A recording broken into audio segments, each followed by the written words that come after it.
16 আসনের মধ্যে 10টিতে বিএনপির প্রার্থী ঘোষণার পর উচ্ছ্বসিত নেতাকর্মীরা, তবে বেশ কিছু হেভিওয়েট প্রার্থী বাদ পড়ায় গতকাল রাতেই হয়েছে বিক্ষোভ মিছিল। এদিকে বগুড়ার দুটি আসন থেকে খালেদা জিয়া ও তারেক রহমান প্রার্থী হওয়ায় খুশির জোয়ার বইছে নেতাকর্মীদের মধ্যে। এনে আরো বিস্তারিত জানাতে আমার সঙ্গে চাঁদপুরের ফরিদগঞ্জ থেকে যুক্ত হয়েছেন তালহা জুবায়ের, চট্টগ্রাম থেকে কাজী মাহফুজ আর বগুড়া থেকে মাজিদুর রহমান। শুরুতেই তালহা জুবায়ের, আপনার কাছে আসতে চাই। ইতিমধ্যেই কিন্তু চট্টগ্রামে সালামের যারা অনুসারী ছিলেন তাদেরকে কিন্তু 4 জনকে বহিষ্কার করা হয়েছে, কিন্তু আসলামের দুঃখিত। কিন্তু চাঁদপুরে এখন যে ঘটনাটি ঘটছে, বিএনপি নেতাকর্মীরা, তৃণমূল নেতাকর্মীরা কি বলছেন, তারা কেন কেন্দ্রীয় যেই আদেশ সেটি কেন মেনে নিচ্ছেন না? গালিব, আসলে গতকাল রাতে যখন বিএনপির দলীয় মনোনয়ন ঘোষণা করা হয়েছে, আসলে সেই সাথে কিন্তু আসলে বিক্ষোভে ফেটে পড়েছে এই ঘোষণার পরপরই চাঁদপুর 4 আসনের ফরিদগঞ্জ উপজেলা বিএনপির আহ্বায়ক এম এ হান্নানের নেতাকর্মী সমর্থকরা। আসলে তার অনুসারে যারা নেতাকর্মী রয়েছেন তাদের দাবি আসলে একটাই, যে এম এ হান্নানের বাহিরে আসলে তারা এমন কাউকে চায় না যারা তাদের বিগত দিনগুলোতে তাদের পাশে যাদেরকে পায়নি। আসলে আমি আসলে সকাল থেকেই আছি এই ফরিদগঞ্জ উপজেলায়। এসে আসলে যা দেখতে পেয়েছি, এই উপজেলার বাস স্ট্যান্ড এলাকায় একদম প্রধান যে সড়ক রয়েছে চাঁদপুর লক্ষ্মীপুর যে সড়ক, আসলে সেই সড়কের বিভিন্ন জায়গায় কিন্তু নেতাকর্মীরা আগুন জ্বালিয়ে দিয়েছে এবং একই সাথে কিন্তু সড়কে আমি শুয়েও থাকতে দেখেছি নেতাকর্মীদেরকে। আসলে তারা তাদের যে দাবি তা কিন্তু পোষণ করে যাচ্ছেন এবং দলীয় যে শৃঙ্খলা ভঙ্গের দায়ে কিংবা নির্দেশ অমান্য করার দায়ে তাদের নেতাকর্মীদেরকে বহিষ্কার করা কিংবা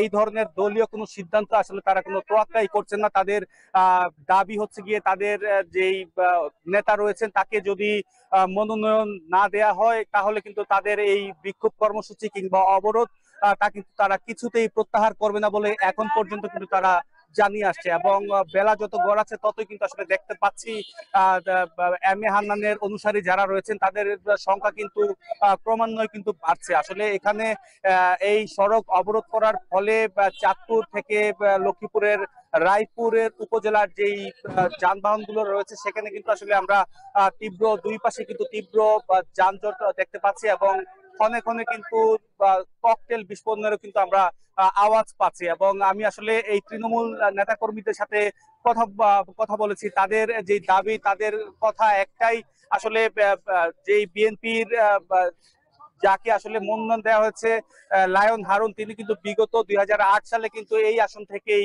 এমপি মনোনীত হয়েছে। তবে তাদের দাবি অনুযায়ী তাদেরকে বিগত সময় আসলে এই নেতাকে আসলে তারা পায়নি এবং এই কারণে কিন্তু আসলে তারা বিক্ষোভে ফেটে পড়ছেন। এবং তারা যেটা বলছেন যে বিগত 17 বছরে কিন্তু এই নেতার বিরুদ্ধে কোনো ধরনের মামলা কিংবা কোনো ধরনের আসলে কোনো কিছুতে আসলে তারা পায়নি এবং তাদের যেটা দাবি, আসলে এই দাবি মানা না হলে কিন্তু তারা কিন্তু এই অবরোধ আসলে অনির্দিষ্টকালের জন্য কিন্তু চালিয়ে যাবে। তবে আরেকটি বিষয় জানিয়ে রাখি, চাঁদপুরের এই চাঁদপুর 4 আসন ছাড়া অন্যান্য যেই 4টি আসন রয়েছে সেখানে কিন্তু আসলে কোনো ধরনের বিক্ষোভ কিংবা সংঘাত কিন্তু আমরা লক্ষ্য করিনি। এখন পর্যন্ত অন্যান্য আসনগুলোতে সব ঠিক মতোই আছে। তো গালিব, এই ছিল আমার চাঁদপুরের ফরিদগঞ্জ থেকে সবশেষ। তাহলা জুবের, এবার একটু চট্টগ্রামের খবর জানবো। সেখানে আছেন কাজী মাহফুজ। মাহফুজ, চাঁদপুরে কিন্তু আজকে সড়ক অবরোধ করে যারা মনোনয়ন বঞ্চিত প্রার্থীর সমর্থকরা বিক্ষোভ করছেন, যেটা গতকালকে চট্টগ্রামে আমরা দেখেছিলাম সীতাকুণ্ডে। এই যে 4 জনকে বহিষ্কার করা হলো, এই নিয়ে চট্টগ্রামের তৃণমূল পর্যায়ে নেতাকর্মীরা কি বলছেন, আর যেই প্রার্থী মনোনয়ন পেয়েছেন তার প্রার্থীরা এই বার্তাটাকে কিভাবে দেখছেন?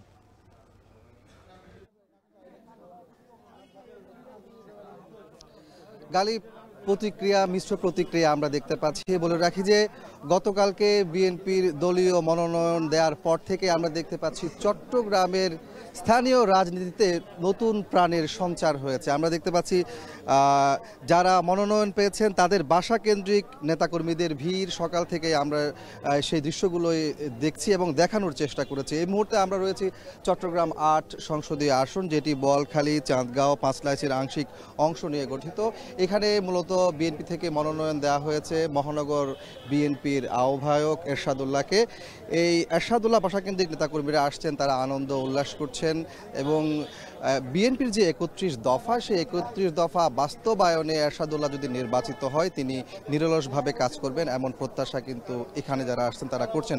পাশাপাশি তারা বলছেন যে এই এলাকার বিশেষ করে বোয়ালখালী চট্টগ্রামের মানুষের দীর্ঘদিনের একটি চাওয়া কালুরঘাট সেতু নির্মাণ, সেটি নির্মাণের ক্ষেত্রে যদি এরশাদুল্লাহ নির্বাচিত হয় তিনি কাজ করবেন এবং এরশাদুল্লাহ নিজেও বলেছেন তিনি যদি নির্বাচিত হন প্রথম দিকে তিনি এই কালুরঘাট সেতু বাস্তবায়নে কাজ করবেন। আর আপনি যেমনটি জানতে চেয়েছিলেন যে গতকালকে মূলত ঢাকা চট্টগ্রাম মহাসড়কে সীতাকুণ্ড অংশে অবরোধ করে আসলাম চৌধুরীর সমর্থকেরা, সেই জায়গাতে প্রায় 4.5 ঘন্টার কাছাকাছি আমরা দেখেছি সড়ক অবরোধ করে রাখে, রেল লাইনে সড়কে টায়ারে আগুন জ্বালিয়ে তারা বিক্ষোভ করে তাকে মনোনয়ন না দেওয়ার কারণে। এবং তারা বলেন যে দীর্ঘদিনের পরীক্ষিত একজন নেতাকে মনোনয়ন না দেয় তারা ক্ষোভ প্রকাশ করেছেন। তো যদিও এখানকার মহানগরের নেতাকর্মীরা বলছেন যে যারা মনোনয়ন পায়নি তাদেরকে হতাশ না হয়ে মূলত দলের যে সিদ্ধান্ত সেটি বাস্তবায়নে তারা কাজ করবেন এবং দলকে তারা প্রাধান্য দিবেন, ব্যক্তিকে নয়, এমন কথা তারা এখান থেকে বলছেন। আপনাকে বলে রাখি যে চট্টগ্রামের 16টি সংসদীয় আসনের মধ্যে বিএনপি 10টি আসনে তাদের প্রার্থী মনোনয়ন দিয়েছেন, 6টি আসনে কিন্তু এখনো মনোনয়ন দেওয়া হয়নি। যে 6টিতে দেওয়া হয়নি তার মধ্যে সীতাকুণ্ড হচ্ছে একটি, যেখানে সবাই আশা করেছিল, বিশেষ করে নেতাকর্মীরা তাদের স্থানীয় নেতাকর্মীরা আশা করেছিল যে বিএনপি যুগ্ম মহাসচিব আসলাম চৌধুরীকে মনোনয়ন দেওয়া হবে, কিন্তু তার পরিবর্তে আরেকজন উত্তর জেলা নেতাকে মনোনয়ন দেওয়া হয়েছে। তো সবকিছু মিলিয়ে বলা যায় যে এই যে বিএনপির মনোনয়ন, সেই মনোনয়ন কেন্দ্রিক নেতাকর্মীদের মধ্যে আনন্দ উল্লাস যেমন রয়েছেন, যে সকল হেভিওয়েট প্রার্থী মনোনয়ন পায়নি তাদের সমর্থকদের মধ্যে এক ধরনের হতাশা আমরা লক্ষ্য করছি এই চট্টগ্রামে। তো এই ছিল আমার কাছে চট্টগ্রামে বিএনপির মনোনয়ন এবং মনোনয়ন পরবর্তী নেতাকর্মী এবং মনোনয়ন পাওয়াদের প্রতিক্রিয়া। মাহফুজ, চট্টগ্রাম এবং চাঁদপুরে হয়তো হতাশার গল্প আছে, কিন্তু বগুড়ায় অন্তত হতাশার সেই গল্প থাকবে না, কারণ সেখানে খালেদা জিয়া এবং তারেক রহমান দুইজন দুই আসনে সেখানে প্রতিনিধিত্ব করছে। এই যে খালেদা জিয়া তো বগুড়া থেকে কখনোই আসলে তিনি হেরে আসেননি, আর বাবার জন্মস্থানে তারেক রহমান প্রথমবারের মতো প্রার্থী হয়েছেন। বগুড়াকে বলা হয় বিএনপির ঘাঁটি, সেই জায়গায় সেখানকার মানুষের উচ্ছ্বাস কেমন দেখছেন মাজেদুর? হ্যাঁ, আপনি জেনে থাকবেন যে গতকালই এখানে যে প্রার্থিতা ঘোষণা হয়েছে সেখানে কিন্তু বেগম খালেদা জিয়া এবং তারেক রহমান কিন্তু প্রার্থী হয়েছেন। বগুড়া 6 আসন অর্থাৎ সদর আসন থেকে তারেক রহমান উনি প্রার্থী হয়েছেন এবং বগুড়া যে 7 আসন যেটি হলো জিয়ার বাড়ি, শহীদ প্রেসিডেন্ট জিয়াউর রহমানের বাড়ি, সেখান থেকে কিন্তু খালেদা জিয়া তিনি প্রার্থী হয়েছেন। আর এই প্রার্থিতা ঘোষণা করার পরপরই কিন্তু বগুড়ার যে বিএনপি কার্যালয় সেখানে কিন্তু একটি আনন্দের জোয়ার বয়ে যাচ্ছে এখন পর্যন্ত। গতকাল এখানে আনন্দ মিছিল হয়েছে। তারা আগে থেকেই তারা একটু করে জানতেন যে বেগম খালেদা জিয়া এবং তারেক রহমান হয়তো এখান থেকে তারা নির্বাচন করবেন এবং সেটি কিন্তু হয়েছে। এখানে কিন্তু কোনো ধরনের কোনো রাগ ক্ষোভ তো নাই, বরঞ্চ যে আনন্দের জোয়ার সেটি কিন্তু সর্বত্রই বিরাজ করছে সম্পূর্ণ জেলাতে। আর এখানে বলে রাখি মোট যে 7টি আসন, সেই 7টি আসনের মধ্যে 6টি আসন ঘোষণা করা হয়েছে। বগুড়া 2 যেটি শিবগঞ্জ উপজেলা যে আসনটি, সেই আসনটি কিন্তু এখনো ঘোষণা করা হয়নি, তবে পরবর্তীতে এটা ঘোষণা করা হবে।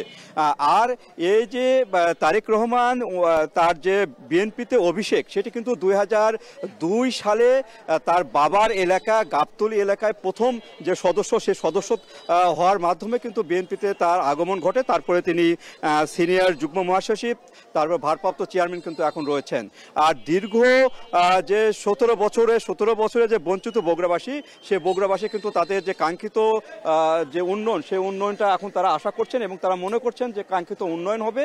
আর তারেক রহমান যে প্রথম ভোট, সেই ভোটে দেশের সর্বোচ্চ যে ভোট যেন পায় সে ব্যাপারে কিন্তু নেতাকর্মী খুব সক্রিয় এবং তারা বলছেন যে দেশের সর্বোচ্চ ভোটই কিন্তু তারেক রহমানকে আমরা এখান থেকে দেব, বগুড়ার থেকে দেব এবং তিনি বিপুল ভোটে এখানে জয়লাভ করবেন। এবং তাদের আশা যে ভবিষ্যতে যদি কোনো প্রধানমন্ত্রী হন তবে তারেক রহমানই প্রধানমন্ত্রী হবেন। এবং তার আসনটা যেহেতু বগুড়া 6 আসন সদর আসন, সেই আসনে নেতাকর্মী তো উচ্ছ্বসিত এবং সারা জেলাবাসী এখানে উচ্ছ্বসিত যে তারা চান যে তারেক রহমান এখানে বিপুল ভোটে জয়লাভ করে দেশের প্রধানমন্ত্রী হবেন এবং উন্নয়ন কর্মকাণ্ডকে এগিয়ে নিয়ে যাবেন। তো এই ছিল আমার কাছে বগুড়ার থেকে এখানে যে কালকা মনোনয়ন প্রত্যাশীদের নাম ঘোষণা করা হচ্ছে তার সর্বশেষ আনন্দ খবর।